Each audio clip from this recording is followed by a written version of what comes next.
नमस्कार दोस्तों। इस सीरीज़ की जो वीडियोज़ आ रही हैं उनकी एडवांस पीडीएफ नोट आपको पहले से दी जा चुकी है ताकि आप जल्दी से इन टॉपिक्स को तैयार कर सकें। इसके अलावा यूपीएससी और यूपीपीसीएस की जो पीडीएफ नोट आपको मिल रही है उसकी जानकारी के लिए आप इस व्हाट्सएप नंबर पर मैसेज कर सकते हैं या फिर इसी वीडियो के कमेंट बॉक्स में सबसे ऊपर पिन किया हुआ एक लिंक है, आप उस पर क्लिक करके सारी जानकारी ले सकते हैं। नमस्कार दोस्तों, स्वागत है आपका टॉप 1000 करंट अफेयर सीरीज में, जहां पर अभी तक हम 75 टॉपिक कवर कर चुके हैं। जो सबसे महत्वपूर्ण 75 टॉपिक हैं वो कवर किए जा चुके हैं और ये 1000 करंट अफेयर सीरीज आरओ और यूपीपीसीएस दोनों के लिए समान रूप से महत्वपूर्ण है। इसलिए जितनी जल्दी हो सके जो इसके पहले वीडियो आ चुके हैं उन्हें कल जल्दी से कवर कर जाइए ताकि आगे आने वाली वीडियोज़ की भी आप अच्छे से बार बार रिवाइज कर सकें। ठीक है, चलिए शुरू करते हैं। आज का जो पहला टॉपिक है वो है गिफ्ट डीड योजना। गिफ्ट डीड योजना क्या है? तो सद्भाव को बढ़ावा देने और संपत्ति से संबंधित जो पारिवारिक विवादों को कम करने के लिए सीएम योगी आदित्यनाथ के नेतृत्व वाली उत्तर प्रदेश सरकार ने एक गिफ्ट डीड योजना या विशेष उपहार विलेख योजना शुरू की है। ठीक है, क्या है? जाहिर सी बात है कि आप जानते हैं गांवों में, शहरों में, विशेष रूप से गांवों में लोगों के बीच में अपनी ज़मीन और जायदाद को लेकर बड़ा ही मार पिटाई होती रहती है और बहुत ही विवाद होते हैं। तो इन विवादों को कम करने के लिए उत्तर प्रदेश की सरकार के द्वारा गिफ्ट डीड योजना या विशेष उपहार विलेख योजना शुरू की गई है। आप मेन बात बस यही याद रखिएगा, जो संपत्ति के विवाद है, पारिवारिक विवाद है, उन्हें समाप्त करने के लिए, कम करने के लिए ये योजना चलाई गई है। ठीक है, इससे 5 अगस्त 2023 से 12 सितंबर 2023 तक 43,574 से अधिक लोग लाभान्वित हुए हैं। ठीक है, और इस योजना के तहत जनता को 1807.31 करोड़ रुपए का लाभ मिला है। नई योजना के तहत लेन देन के लिए स्टाम्प शुल्क घटाकर 5,000 रुपये कर दिया गया है। ठीक है, चलिए आगे बढ़ते हैं। अगला टॉपिक है skill on wheels. Skill on wheels ये क्यों चलाई गई है? तो ग्रामीण युवाओं, विशेषकर रूप से महिलाओं को सशक्त बनाने और उन्हें आवश्यक डिजिटल कौशल से लैस करने के लिए स्किल ऑन व्हील्स किसे चलाया गया है? जो ग्रामीण युवा हैं, विशेष रूप से महिलाएं हैं, उन्हें डिजिटली सशक्त बनाने के लिए, डिजिटल कौशल से लैस करने के लिए केंद्रीय शिक्षा और कौशल विकास उद्यमिता मंत्री धर्मेंद्र प्रधान ने लोकसभा अध्यक्ष ओम बिरला के साथ स्किल ऑन व्हील्स पहल का उद्घाटन किया था। ठीक है, और यह पहल राष्ट्रीय कौशल विकास निगम और इंडस बैंक के बीच एक सहयोग के द्वारा चलाई गई है। किसके द्वारा? राष्ट्रीय कौशल विकास निगम और इंडस बैंक के बीच सहयोग के द्वारा चलाई गई है। और इस परियोजना के तहत 5 वर्ष की अवधि में 60,000 ग्रामीण युवाओं को सशक्त बनाना और उन्हें कौशल बढ़ाना है उनका। ठीक है, ठीक है, चलिए आगे बढ़ते हैं। अगला टॉपिक है 20वां आसियान भारत शिखर सम्मेलन। बहुत इंपॉर्टेंट है। जितने भी महत्वपूर्ण शिखर सम्मेलन होते हैं, चाहे ब्रिक्स का हो, चाहे आसियान का हो, ठीक है, बिम्स्टेक का हो, G20 का हो, सब इंपॉर्टेंट होते हैं। इनसे सवाल पक्का एक सवाल बनता ही बनता है। तो क्या हुआ? 6 सितंबर 2023 को प्रधानमंत्री नरेंद्र मोदी 20वें आसियान भारत शिखर सम्मेलन के लिए और 18वें पूर्वी एशिया शिखर सम्मेलन में भाग लेने के लिए 2 दिन की यात्रा पर इंडोनेशिया गए थे। आपको अंदाजा लग गया होगा कि 20वां आसियान भारत शिखर सम्मेलन कहाँ आयोजित हुआ था? इंडोनेशिया की राजधानी जकार्ता में। ठीक है, और इस बार इसका थीम क्या था? इसका थीम था आसियान मामले विकास का केंद्र। क्या थी थीम? आसियान मामले विकास का थीम इसका थीम था। और दोनों शिखर जो सम्मेलन आयोजित किए गए आसियान के मौजूदा अध्यक्ष इंडोनेशिया द्वारा जकार्ता में किया गया था। इस समय 2023 में आसियान जो संगठन है, इसके अध्यक्ष कौन है? तो एशिया, ये इंडोनेशिया इसका अध्यक्ष है, इसीलिए इंडोनेशिया में इसको आयोजित किया गया था।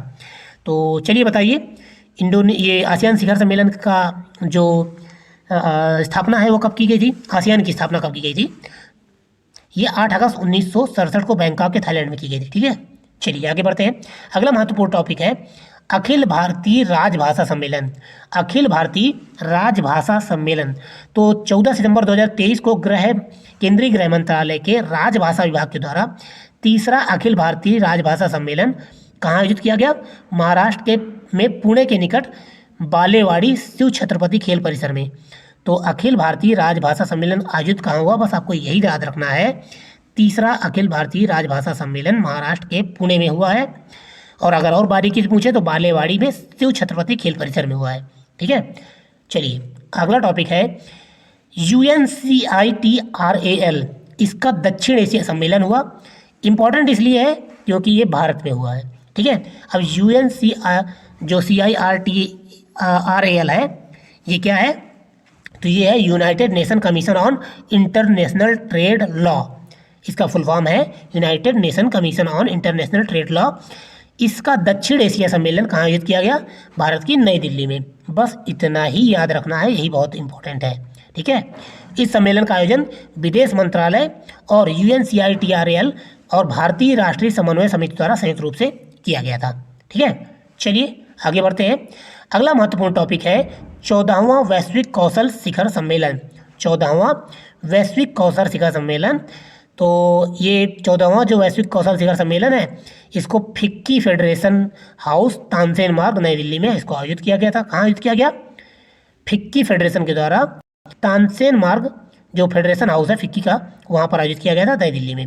और ये 2 दिन चला था। इसका विषय क्या था? इसका विषय था building skills, empowering youth, creating future. क्या था? Building skills, empowering youth, creating future.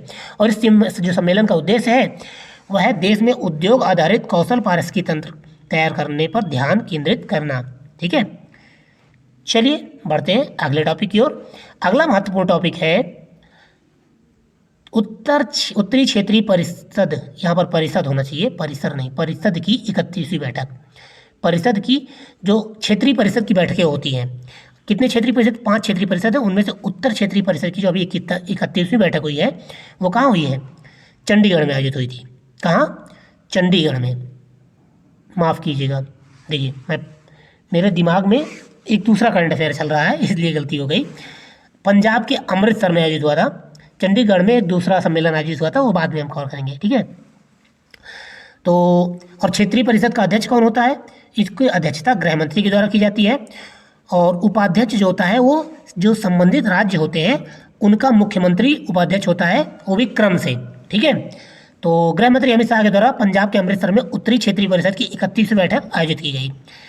और उत्तरी जो क्षेत्रीय परिषद है इसमें पंजाब, हरियाणा, राजस्थान, हिमाचल प्रदेश, ये 4 राज्य शामिल हैं। ठीक है, और इसके अलावा इसमें कुछ केंद्र शासित प्रदेश में शामिल हैं, दिल्ली, जम्मू कश्मीर, लद्दाख और चंडीगढ़। ये 4 केंद्र शासित प्रदेश और 4 राज्य शामिल हैं उत्तरी क्षेत्रीय परिषद में। ठीक है, और अब क्षेत्रीय परिषद के बारे में थोड़ा सा मैंने आपको बता दिया, लेकिन और जान लीजिए कि एक वैधानिक संस्था है, संवैधानिक नहीं है। बहुत इंपॉर्टेंट है। क्षेत्रीय परिषद कहाँ आयोजित की गई ये इंपॉर्टेंट नहीं है। क्षेत्रीय परिषद के बारे में जो परंपरागत सवाल है वही आपसे पूछा जाएगा कि क्षेत्रीय परिषद अभी चर्चा में रही है, ये कैसी संस्था है? तो ये एक वैधानिक संस्था है, संवैधानिक नहीं है। संविधान में इसका जिक्र कहीं नहीं है। ठीक है, ये संसद के एक अधिनियम के द्वारा राज्य पुनर्गठन अधिनियम 1956 के द्वारा बनाई गई थी। राज्यों के बीच में जो मतभेद होते हैं उन्हें दूर करने के लिए ये बनाया गया था। ठीक है, चलिए आगे बढ़ते हैं। आगे MS स्वामीनाथन थोड़ा चर्चा में रहे। क्यों स्वामी चर्चा में रहे हैं?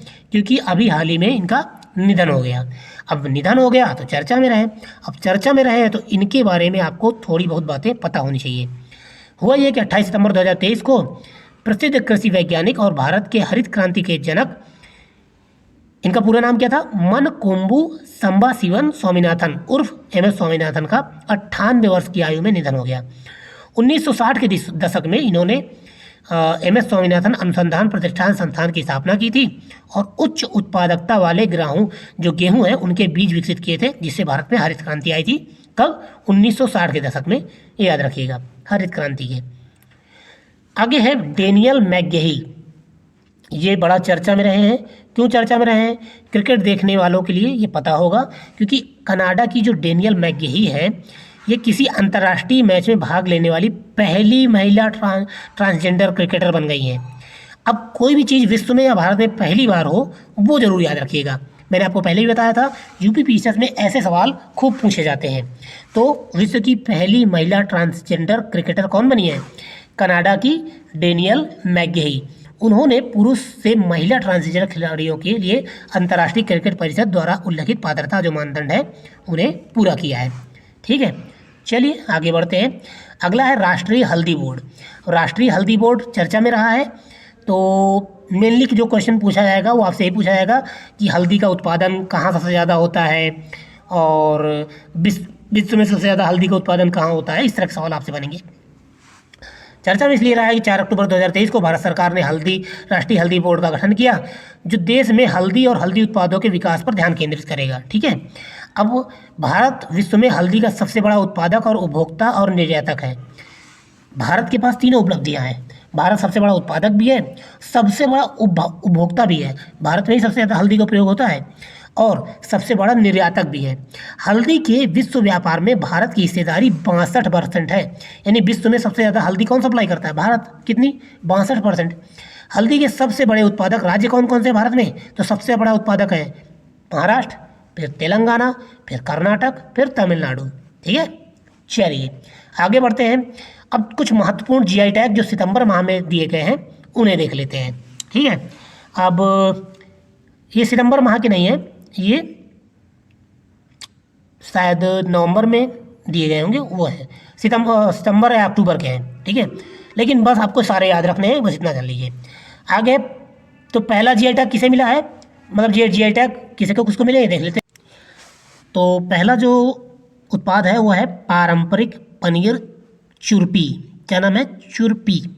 ये एक पनीर है और बहुत ही मतलब फेमस पनीर है। और कहाँ की है? अरुणाचल प्रदेश की। अरुणाचल प्रदेश की जो चुरपी पनीर है उसे जीआई टैग प्रदान किया गया है।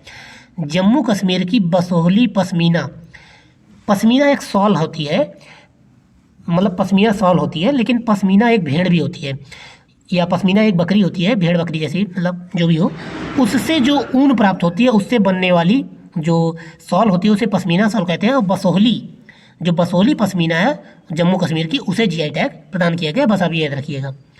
और लोकप्रिय व्यंजन कलारी, कलारी नाम का एक जो व्यंजन है जम्मू कश्मीर का, उसे भी जीआई टैग प्रदान किया गया है। और काजू, जो गोवा का काजू है, उसे भी जीआई टैग प्रदान किया गया है। और रसबली, जो एक मिठाई है रसबली उड़ीसा की, उसे भी जीआई टैग प्रदान किया गया है। खामती चावल और तांगसा वस्त्र, खामती चावल और तांगसा वस्त्र अरुणाचल प्रदेश का है, इसे भी जीआई टैग प्रदान किया गया है। ठीक है, चलिए आगे बढ़ते हैं। अगला महत्वपूर्ण टॉपिक है सरकारी नौकरियों में महिलाओं के लिए 35% आरक्षण। बहुत कम ऐसे राज्य हैं जहां पर ऐसा होता है। अभी आप बिहार में आपने देखा होगा, तो इस समय बिहार में जो टीचर्स की वैकेंसी चल रही हैं उसमें 50% सीटें आरक्षित कर दी गई हैं महिलाओं के लिए। तो हालांकि वो करंट में नहीं रहा है, लेकिन अगर कानून बनाकर ऐसा कर दिया जाए तो ये चर्चा में है। किसने किया है? मध्य प्रदेश सरकार ने किया। मध्य प्रदेश सरकार ने वन विभाग को छोड़कर, अपने केवल वन विभाग को छोड़कर बाकी सभी भर्तियों में महिलाओं के 35% आरक्षण उपलब्ध कराने की अधिसूचना जारी कर दी है। इसके लिए मध्य प्रदेश लोक सेवाएं महिलाओं की नियुक्ति के लिए विशेष प्रावधान नियमावली 1997 में संशोधन किया गया है। और पंचायत और शहरी निकायों के चुनाव में महिलाओं को 50% आरक्षण देने वाला मध्य प्रदेश पहला राज्य था। पंचायतों में 50% आरक्षण महिलाओं को देने वाला पहला राज्य मध्य प्रदेश ही था। और महिलाओं के नाम संपत्ति में पंजीकरण की भी छूट मध्य प्रदेश में दी जाती है, ये भी आप याद रखिएगा। ठीक है, आगे national framework for climate services. National framework for climate services क्यों चर्चा में है? तो जलवायु सेवाएं और जानकारी प्रदान करने की दिशा में भारत मौसम विज्ञान संगठन IMD, इंडियन मेट्रोलॉजिकल डिपार्टमेंट जो है, इसके नेतृत्व में अपना पहला राष्ट्रीय स्तर का जो ढांचा national framework for climate services NFCS शुरू किया गया है। ठीक है, और NFCS जो है वो global framework for climate services की तर्ज पर शुरू किया गया है। विश्व में global framework for climate services नाम की एक संस्था है, उसी के आधार पर भारत में national framework for climate services किसने शुरू किया है? IMD ने शुरू किया है। ठीक है, इतना याद रखिएगा, इतना काफ़ी है। भारत का पहला हरित ऊर्जा पुरातात्विक स्थल कौन सा है? अब भारत में कोई चीज़ पहली बार है, मैंने बताया ना, तो बहुत इंपॉर्टेंट है। तो भगवान शिव और भगवान विष्णु की पूजा के लिए समर्पित तमिलनाडु के महाबलीपुरम में जो शोर या तट मंदिर है, तमिलनाडु में एक शोर टेम्पल है। ठीक है, जिसे हम हिंदी में शोर टेम्पल या तट मंदिर भी कहते हैं। वो किस भगवान के लिए? भगवान शिव भगवान शिव और भगवान विष्णु दोनों की पूजा वहाँ पे होती है। तो वहाँ पर भारत का पहला हरित ऊर्जा पुरातात्विक स्थल मतलब घोषित कर दिया गया है। सातवीं शताब्दी का यह यूनेस्को विश्व धरोहर स्थल जो है वो दक्षिण भारत के सबसे पुराने पत्थर के मंदिरों में से एक है, ये याद रखिएगा। तो भारत का पहला हरित ऊर्जा पुरातात्विक स्थल कौन सा बन गया है?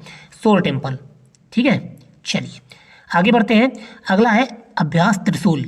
जो सैन्य एक्सरसाइजें होती हैं उसमें त्रिशूल अभ्यास किसके द्वारा आयोजित किया गया? तो सितंबर 2023 में भारतीय वायुसेना ने वार्षिक मेगा प्रशिक्षण अभ्यास त्रिशूल लेह के से लेकर राजस्थान के नाल तक एक विशाल भौगोलिक क्षेत्र में आयोजित किया। वायुसेना है तो वायुसेना को अपने फाइटर जेट्स के द्वारा ही ये सब करना होता है। तो लेह, लद्दाख के लेह से लेकर इन्होंने राजस्थान के नाल तक ये पूरा प्रशिक्षण किया है। और जो ये प्रशिक्षण है ये पश्चिमी वायु कमान के द्वारा आयोजित किया गया था। ठीक है, जो त्रिशूल अभ्यास है वायुसेना के द्वारा आयोजित किया गया था, भारतीय वायुसेना के द्वारा। बस इतना याद रखिएगा। आगे है अभ्यास वरुण। बहुत चर्चा में रहता है अरुण और वरुण, ये दोनों फ्रांस के साथ होते हैं।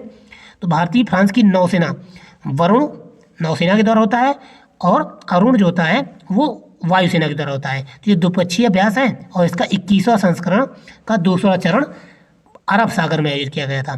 ठीक है, तो जो वरुण 2023 का पहला चरण भारत के पश्चिमी तट पर आयोजित किया गया था और अभी इसका दूसरा चरण भी अरब सागर में आयोजित किया गया है। ठीक है, चलिए आगे बढ़ते हैं। ऑपरेशन पोलो। ऑपरेशन पोलो, अगर आपने स्वतंत्र भारत का इतिहास पढ़ा है तो आपने ऑपरेशन पोलो का नाम सुना होगा। ऑपरेशन पोलो है, ये मेरे मुंह से थोड़ा सा मतलब वर्ड जो है वो फ्लिप हो रहा है, मतलब ट्विस्ट हो रहे हैं। ऑपरेशन पोलो जो है ये इतिहास में बहुत ही महत्वपूर्ण घटना है। क्यों? क्योंकि आज़ादी के बाद देश में ढेर सारी छोटी छोटी रियासतें थी। उन ढेर सारी रियासतों को के एकीकरण में सरदार वल्लभ भाई पटेल का विशेष योगदान है, आपको याद होगा। ठीक है, लेकिन उनमें से 3 ऐसी रियासतें थी जो भारत से आज़ाद रहना चाहती थी, भारत से अलग रहना चाहती थी। जूनागढ़, जम्मू कश्मीर और हैदराबाद। तो उनमें से जूनागढ़ को जनमत संग्रह से मिला लिया गया था और जम्मू कश्मीर को विलय पत्र के द्वारा मिलाया गया था। लेकिन हैदराबाद का जो नवाब था वो भारत में मिलने को शामिल नहीं था। तो क्या हुआ था, पुलिस कार्रवाई के द्वारा, हालांकि नाम के लिए वो पुलिस कार्रवाई थी लेकिन सैन्य कार्रवाई की गई थी। तो पुलिस कार्रवाई के द्वारा वहाँ पर ऑपरेशन पोलो चलाया गया था और फिर उसे भी भारत में मिला लिया गया था। तो अभी चर्चा में क्यों है? क्योंकि 75वीं वर्षगांठ मनाई जा रही है ऑपरेशन पोलो की। 75 वर्ष हो चुके हैं हैदराबाद को भारत में मिलाए हुए। ठीक है, चलिए आगे बढ़ते हैं। ऑपरेशन पोलो कब चलाया गया था ये याद रखिएगा, 13 सितंबर 1948 को ऑपरेशन पोलो चलाया गया था। आगे है सैन्य अभ्यास एसेक्स। क्या नाम है? एसेक्स। तो एस जो इसमें एस शब्द है वो आसियान से संबंधित है और ईएक्स जो शब्द है वो एक्सरसाइज से संबंधित है। बस इतना ध्यान रखिएगा कि ये आसियान का सैन्य अभ्यास है, इससे भारत का कोई लेना देना नहीं है। सितंबर 2023 में दक्षिण पूर्व एशियाई देशों के संगठन आसियान के देशों की इकाइयों ने इंडोनेशिया के दक्षिण नानुटा सागर में बाटम द्वीप के बातू अंपायर बंदरगाह पर अपने संयुक्त सैन्य अभ्यास एक्सरसाइज 01 नानुटा, जिसे एसेक्स शॉर्ट में कहा गया, एसेक्स 019, इसकी शुरुआत की थी। बस आप याद रखिए कि एसेक्स 01N जो है वो आसियान का संयुक्त सैन्य अभ्यास है, भारत इसमें शामिल नहीं था, बस याद रखिएगा। ठीक है, अगला है सिम्बेक्स अभ्यास।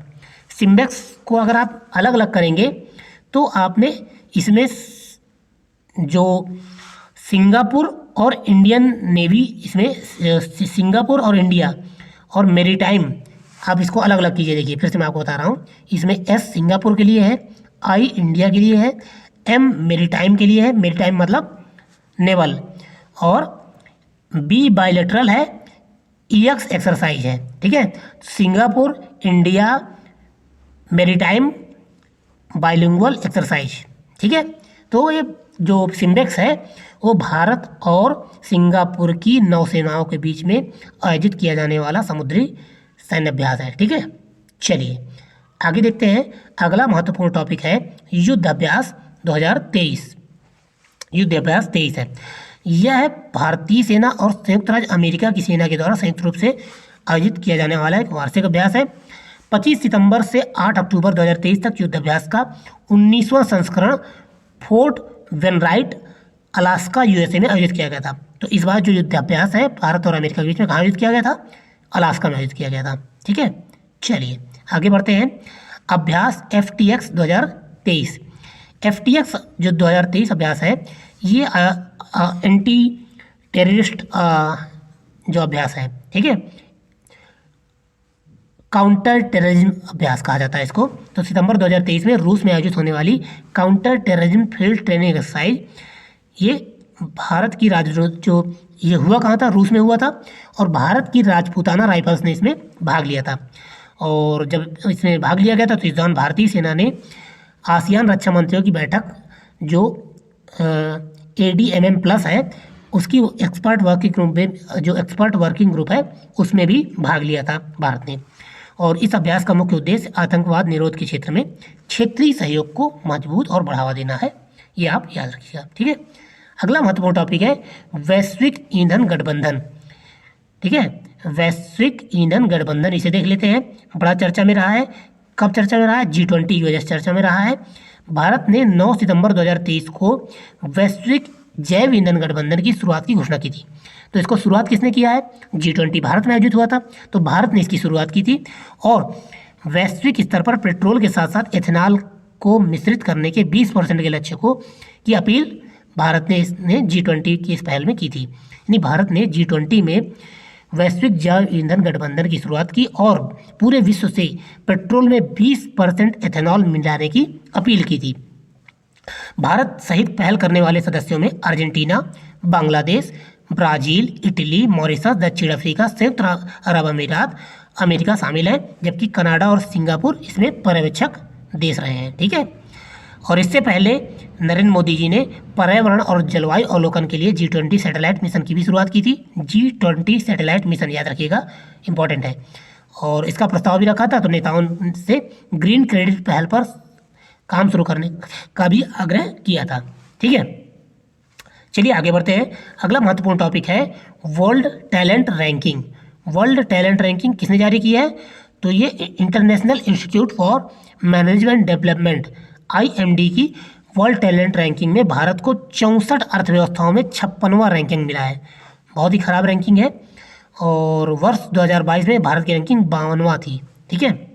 चलिए आगे बढ़ते हैं। जो ये IMD वर्ल्ड टैलेंट रैंकिंग है इसमें स्विट्जरलैंड ने टॉप किया है, ये भी याद रखिएगा। अगला महत्वपूर्ण टॉपिक है सिंगापुर के नए राष्ट्रपति।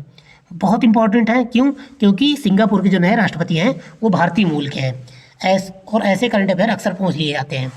तो 1 सितंबर 2023 को भारतीय मूल के अर्थशास्त्री और पूर्व वरिष्ठ मंत्री थर्मन सनमुगरत्नम, क्या नाम है इतना, सनमुगरत्नम, माफ़ कीजिएगा, जो दो विदेशी नाम होते हैं ना वो थोड़ा सा प्रोनाउंसिएशन में कठिन होते हैं। तो इनका नाम क्या है, थर्मन सनमुगरत्नम, थर्मन सनमुगरत्नम। इन्होंने सिंगापुर के 9वें राष्ट्रपति पद के चुनाव में शानदार जीत हासिल की है।